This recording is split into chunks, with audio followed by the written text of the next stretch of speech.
जय श्री कृष्णा, जय श्री राधे। आप सभी का स्वागत है राधा माधव की बातों में। आज मैं आपके सामने प्रभु के भक्त प्रभु की कृपा को कल्प वृक्ष के समान समझते हैं, इस बारे में एक कथा आपको सुना रही हूँ। श्री कृष्णाय शरणं मम, श्री कृष्णाय शरणं मम, श्री गोपी जन बल्लभाय नमः, श्री राधिकाय नमः, श्री मदाचार्य चरण कमलोभ्यो नमः। आदि नाम का उच्चारण करते हुए एक भगवती पुरुष श्री मदन मोहन जी के मंदिर के बाहर झाड़ू लगा रहे थे। ये थे सेठ पुरुषोत्तम दास काशी वाले। ये काशी नगर की नाग थे। ईश्वर की कृपा से इन पर लक्ष्मी देवी प्रसन्न थी, परंतु सेठ जी को धन का अभिमान रत्ती भर भी नहीं था। एक बार स्वयं काशी राज को सेठ की सहायता की आवश्यकता पड़ी। वे सेठ के घर पधारे। सेठ सादी बंडी और धोती पहनकर सेवा कार्य कर रहे थे। राजा साहब उन्हें पहचान न सके, अतः उन्होंने पूछा, भाई? क्यों भाई? सेठ जी कहाँ हैं? जय श्री कृष्ण बोलिए।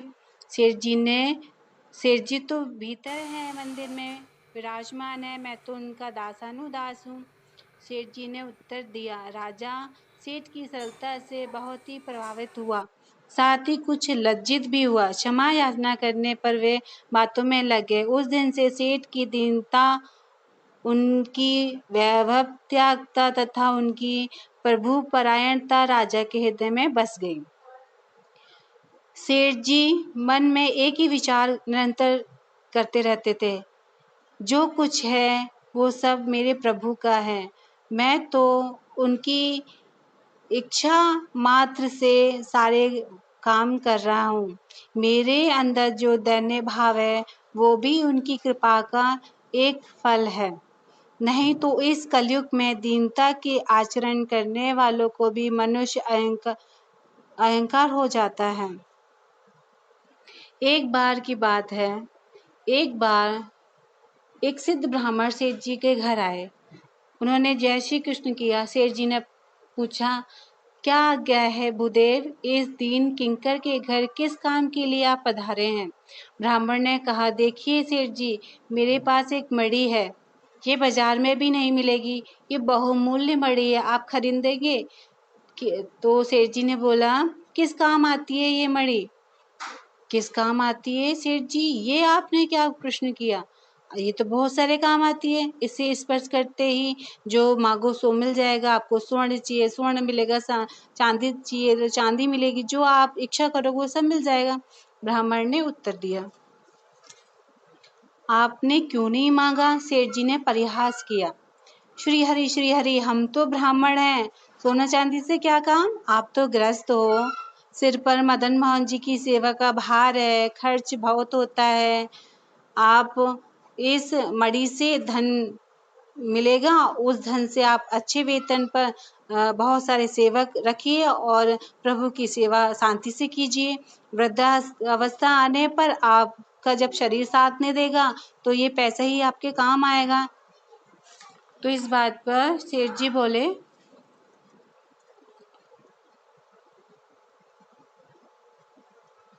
श्री हरि प्रसन्न होंगे, आपको मोक्ष मिलेगा। ये ब्राह्मण ने कहा। सेठ जी बोले, श्री हरि किस प्रकार प्रसन्न होंगे? आपने कहा कि हमारे सिर पर मदन मोहन जी की सेवा है, विराजमान है, तो वे हमारे लिए सभी रिद्धि सिद्धि के दाता हैं। ऐसे उदार ठाकुर जी और जगत गुरु श्रीमदाचार्य बल्लभ कि प्रभु का आश्रय छोड़कर आपकी मणि के पीछे मैं क्यों पड़ूं? एक बात कहूं, हम तो कल्प वृक्ष के नीचे बैठे हैं, फिर उल्टी सीधी चिंता हम व्यर्थ में क्यों करें? और इस वृक्ष के समीप तो सदैव बसंत ही बसंत रहता है, पतझड़ तो आता ही नहीं। हमारा मोक्ष तो गोकुलेश्वर श्री जी के चरणों में है। उनका स्मरण करना और उनका भजन करना ही हमारा मोक्ष है। एक विनती करूं, इस मणि के स्पर्श से आपने कहा जो मांगोगे मिलेगा, इस भ्रम में आप किसी को मत डालना। आप स्पर्श करके ही लाए हैं तो आपको क्या मिला? अरे हमारे उदार प्रभु तो पत्र, पुष्प, फल, जल आदि से ही प्रसन्न हो जाते हैं। श्री हरि ने आपको उत्तम कुल में जन्म दिया है, तो आप अपने धर्म का पालन करके सार्थक करो। सेठ जी ने समझाया। सेठ जी की दलीलों से ब्राह्मण आशाविहीन हो गए। उन्होंने ऐसा लगा कि सेठ जी के पास तो अब दाल नहीं गलेगी, तो एक बार फिर से उनको पासा फेंकने का बोला कि एक बार लास्ट अंतिम पासा फेंक के देखूं, शायद मान जाए सेठ जी। तो उन्होंने बोला, देने वाला तो ऊपर वाला है, मैं तो एक निमित्त मात्र आपके पास भेजा गया हूँ। उन्हीं प्रभु की इच्छा से मैं आपके पास आया हूँ। तो सेठ जी बोले, चींटी को कर्ण और हाथी को मन वे ही देते हैं। आपको 1 सेर आटे की आवश्यकता है और मेरे यहाँ 10 सेर की, तो वही सब पूरा करेंगे। आप प्रभु में आस्था रखो, श्रद्धा रखो, विश्वास रखने पर हमें चिंता क्यों करनी चाहिए। हाँ, मन और हृदय में उनके प्रति निष्ठा होनी चाहिए। आत्मनिवेदन करो, उनकी शरणागति स्वीकार करते ही सारी चिंताएं उनके सिर पर छोड़ दो। मैंने तो अपने घर में एक प्रभु का विग्रह पधरा दिया है, मैं उनकी दिनों रात सेवा करता हूँ। मुझे इस मणि की कोई आवश्यकता नहीं है। यदि आपको इच्छा है तो आप इससे लाभ उठाइए। मैं तो इसे मिट्टी के भाव में भी नहीं ले सकता।